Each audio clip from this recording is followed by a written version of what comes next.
Hello friends, आज की video में हम देखने वाले हैं 50 इम्पोर्टेंट क्वेश्चन। दोस्तों, हमने पहले वाले 50 क्वेश्चन पहले वीडियो बनाकर डाल दिया है। यदि नहीं देखा तो जाकर देख लेना। अगला क्वेश्चन हम देखेंगे कि पानीपत का द्वितीय युद्ध कब और किनके बीच में लड़ा गया। तो दोस्तों, 1556 ईस्वी में लड़ा गया था पानीपत का द्वितीय युद्ध अकबर और हेमू के बीच में। अब अगला क्वेश्चन देखेंगे कि पानीपत का द्वितीय युद्ध किसकी जीत हुई थी। कि पानीपत का युद्ध 1556 में तो लड़ा गया था, लेकिन जीत किसकी हुई थी? अकबर की हुई थी, हेमू की हुई थी। तो अकबर की इसमें जीत हुई थी। इस अगला क्वेश्चन इस किसके संरक्षण में अकबर ने 1560 ईस्वी तक शासन किया था। तो किसके संरक्षण में? बैरम खां के संरक्षण में शासन किया था। अगला क्वेश्चन है, सिंहासन पर बैठते ही अकबर ने कौन सा युद्ध लड़ा और जीत भी लिया। तो पानीपत की दूसरी लड़ाई लड़ी थी सिंहासन बैठते ही, और वो जीत भी ली थी। अगला क्वेश्चन हम देखेंगे कि हल्दी घाटी का प्रसिद्ध युद्ध है वो कब और किन के बीच में लड़ा गया। तो हल्दी घाटी का युद्ध 1536 ईस्वी में अकबर के सेनापति राजा मानसिंह ने महाराणा प्रताप को हरा दिया था। लेकिन दोस्तों, कुछ इतिहासकार मानते हैं कि ये युद्ध अनिर्णायक युद्ध रहा था, इसमें कोई निर्णय नहीं निकला था। अगला क्वेश्चन हम देखेंगे महाराणा प्रताप कहाँ का राजा था। तो महाराणा प्रताप मेवाड़ का राजा था, जो राजस्थान में पड़ता है। अगला क्वेश्चन है, अकबर ने आगरा के नज़दीक किस नगर की स्थापना की थी। तो अकबर ने आगरा के नज़दीक फतेहपुर सीकरी की स्थापना की थी। अगला क्वेश्चन है, फतेहपुर सीकरी में प्रवेश के लिए बनाए गए दरवाजे को किस नाम से जाना जाता है। तो किस नाम से जाना जाता है? तो बुलंद दरवाजा के नाम से जाना जाता है। अगला क्वेश्चन है, बुलंद दरवाजा किस उपलक्ष्य में बनाया गया था। तो दोस्तों, बुलंद दरवाजा है जो अकबर द्वारा गुजरात जीतने पर बनाया गया था। अगला क्वेश्चन है, आईने अकबरी तथा अकबरनामा की रचना किसने की थी। तो अबुल फजल ने आईने अकबरी व अकबरनामा की रचना की थी। अगला क्वेश्चन है, सर्वाधिक मंगोल आक्रमण किस सुल्तान के समय हुए थे। तो सर्वाधिक मंगोल आक्रमण वो अलाउद्दीन खिलजी के समय हुए थे। किसके समय? अलाउद्दीन खिलजी के समय हुए थे। अगला क्वेश्चन है, कौन हिंदू चित्रकार जहांगीर के दरबार में आया था। तो गोवर्धन और मनोहर दोनों हिंदू चित्रकार थे जो जहांगीर के दरबार में आए थे। अगला क्वेश्चन है, शेरशाह सूरी ने कृषकों से ठीक ठीक माल गुजारी वसूल करने के लिए जो कार्य किए उनमें से प्रमुख कार्य कौन सा था। तो जमीन के पैमाइश करना ये प्रमुख कार्य था शेरशाह सूरी का। अगला क्वेश्चन है, कौन सा मुगल सम्राट कुशल वीणा वादक था। तो औरंगजेब कुशल वीणा वादक था। अगला क्वेश्चन हम देखेंगे, दिल्ली पर पुनः अधिकार के बाद हुमायूं दोबारा कितने दिनों तक शासन कर सका। तो 6 माह तक दोबारा अधिकार करने के बाद में दिल्ली पर शासन कर सका। कितने? 6 माह तक। अगला क्वेश्चन है, किस इतिहासकार ने कहा था कि अकबर का दीन ए इलाही उसकी मूर्खता का स्मारक था। तो किसने कहा था? V.A. स्मिथ ने कहा था। अगला क्वेश्चन है, मुगल शासन व्यवस्था में प्रधान सेनापति को क्या कहा जाता था। तो मीर बख्शी कहा जाता था। अगला हम देखेंगे, अकबर ने पानीपत का द्वितीय युद्ध किस राजा के विरुद्ध लड़ा था। तो अकबर ने पानीपत का द्वितीय युद्ध हेमू और अकबर के मध्य हुआ था। 1556 में हुआ था। 1556 में हुआ था और अकबर इसमें जीत गया था। अगला क्वेश्चन है, भक्ति आंदोलन को दक्षिण भारत से उत्तर भारत में कौन लाया था।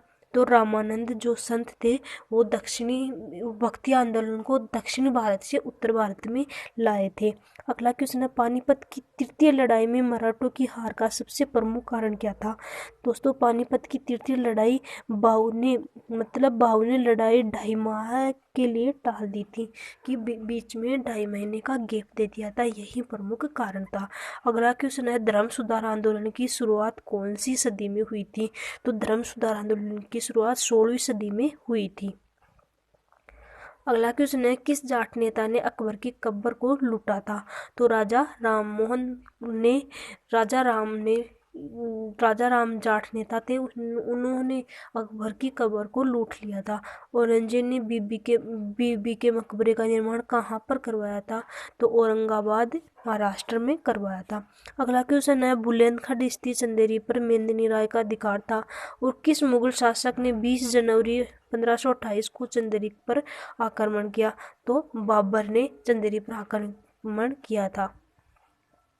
अगला क्वेश्चन है हिंदी में मसनवी लिखने की प्रथा प्रारंभ किस काल में हुई थी? तो तुगलक काल में हुई थी। अगला क्वेश्चन है शिवाजी के प्रशासन में पाटिल कहाँ का प्रशासन देखता था? तो महाल का प्रशासन देखता था। अगला क्वेश्चन है हल्दीघाटी का युद्ध अकबर एवं महाराणा प्रताप की सेना के मध्य हुआ था। इस युद्ध में अकबर का सेनापति कौन था? तो अकबर का सेनापति प्रमुख सेनापति मान सिंह था। अगला क्वेश्चन, चंद्रबरदाई किसके दरबारी कवि थे? तो चंद्रबरदाई किसके दरबारी कवि थे? पृथ्वीराज चौहान के। किसके? पृथ्वीराज चौहान के। अगला क्वेश्चन है मयूर सिंहासन किसके शासनकाल में बनाया गया था? तो शाहजहां के शासनकाल में बनाया गया था। अगला क्वेश्चन हम देखेंगे कालक्रम की दृष्टि से सही क्रम हमें बताना है। तो सबसे पहले आया गुलाम वंश, फिर खिलजी वंश आया, फिर तुगलक वंश आया, फिर सैयद वंश आया। अगला क्वेश्चन हम देखेंगे मीर मोहम्मद हाकिम कौन थे? तो मीर मोहम्मद हाकिम थे जो औरंगजेब के गुरु थे। कौन थे? औरंगजेब के गुरु। अगला क्वेश्चन हम देखेंगे औरंगजेब किस धर्म को मानता था? तो दोस्तों औरंगजेब सूत्री धर्म को मानता था। अगला क्वेश्चन है औरंगजेब ने राज्य की गैर मुस्लिम जनता पर कौन सा कर लगाया था? तो जजिया कर लगाया था। जो मुस्लिम नहीं थे उन पर जजिया कर लगाया था औरंगजेब ने। अगला क्वेश्चन है हिंदू त्योहारों को सार्वजनिक रूप से मानने पर किसने रोक लगा दी थी? तो औरंगजेब भी ऐसा शासक था जिसने हिंदू त्योहारों पर रोक लगा दी थी। अगला क्वेश्चन है औरंगजेब ने अपनी बेगम के आग्रह पर ताजमहल की प्रतिकृति का निर्माण कहाँ करवाया था? तो कहाँ करवाया था? औरंगाबाद में। कहाँ करवाया था? कहाँ करवाया था? औरंगाबाद में। अगला क्वेश्चन है ताजमहल की प्रतिकृति को किस नाम से जाना जाता है? तो ताजमहल की प्रतिकृति को बीबी का मकबरा या द्वितीय ताजमहल के नाम से जाना जाता है। 1679 में इसका निर्माण करवाया था। अगला क्वेश्चन है औरंगजेब ने ज्ञानवाणी मस्जिद कहाँ बनवाई थी? तो वाराणसी में बनवाई थी। कहाँ? वाराणसी में बनवाई थी। किसके शासनकाल में भू राजस्व सर्वाधिक वसूल किया जाता था? तो किसके शासनकाल में करवाया जाता था? औरंगजेब के शासनकाल में। अगला क्वेश्चन हम देखेंगे कि रबिया उल दौरानी का मकबरा महाराष्ट्र में किसने बनवाया था? रबिया उल दौरानी का मकबरा महाराष्ट्र में है। जो किसने बनवाया था? औरंगजेब ने बनवाया था। अगला क्वेश्चन है आगरा के लाल किले में मोती मस्जिद का निर्माण किसने करवाया था? तो किसने करवाया था? औरंगजेब ने करवाया था। अगला क्वेश्चन है कौन सा मुगल सम्राट कुशल वीणावादक था? तो कौन सा वीणावादक था? औरंगजेब था। कौन सा मुगल सम्राट कुशल वीणावादक था? औरंगजेब। अगला क्वेश्चन है साहे बेखबर के नाम से किस मुगल शासक को जाना जाता था? तो किस शासक को जाना जाता था? बहादुर शाह को जाना जाता था। अगला क्वेश्चन है ईरानी आक्रमणकारी नादिर शाह ने किसके शासनकाल में दिल्ली पर हमला बोल दिया था? तो किसके शासनकाल में? मोहम्मद शाह के शासनकाल में।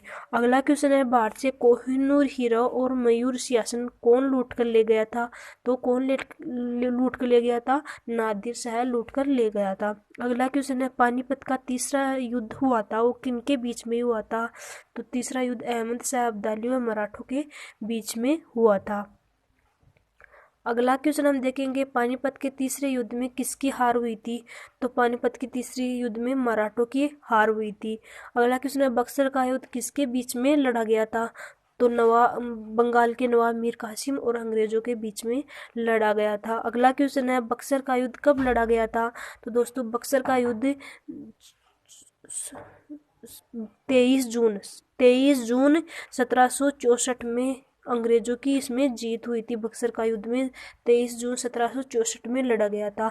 और प्लासी का युद्ध कब लड़ा गया था? 22 अक्टूबर 1757 को लड़ा गया था। अगला क्वेश्चन है अकबर द्वितीय ने 1833 में अपने पेंशन बढ़ाने के लिए किसे इंग्लैंड भेजा था? तो किसे इंग्लैंड भेजा था? राजा राम मोहन राय को भेजा था। अगला क्वेश्चन है गद्दी पर बैठने के बाद अंग्रेजों ने कौन सा कर समाप्त कर दिया था? तो राहदारी व पानदारी समाप्त कर दिया था। तो दोस्तों आज के ये थे इम्पोर्टेंट क्वेश्चन। यदि वीडियो अच्छा लगा तो वीडियो को लाइक कर देना, चैनल को सब्सक्राइब कर देना और बेल आइकन को दबा देना जिससे हमारी हर वीडियो की जानकारी आप तक पहुँच सके। और दोस्तों ये क्वेश्चन बहुत ही इम्पोर्टेंट है जो मैं टॉपिक वाइज आपके लिए लेके आती हूँ। यदि दोस्तों आप अच्छे से मुझे परफॉर्म देंगे तो मैं और अच्छे अच्छे वीडियो लेकर आऊँगी। आज के लिए इतना ही। Thank you.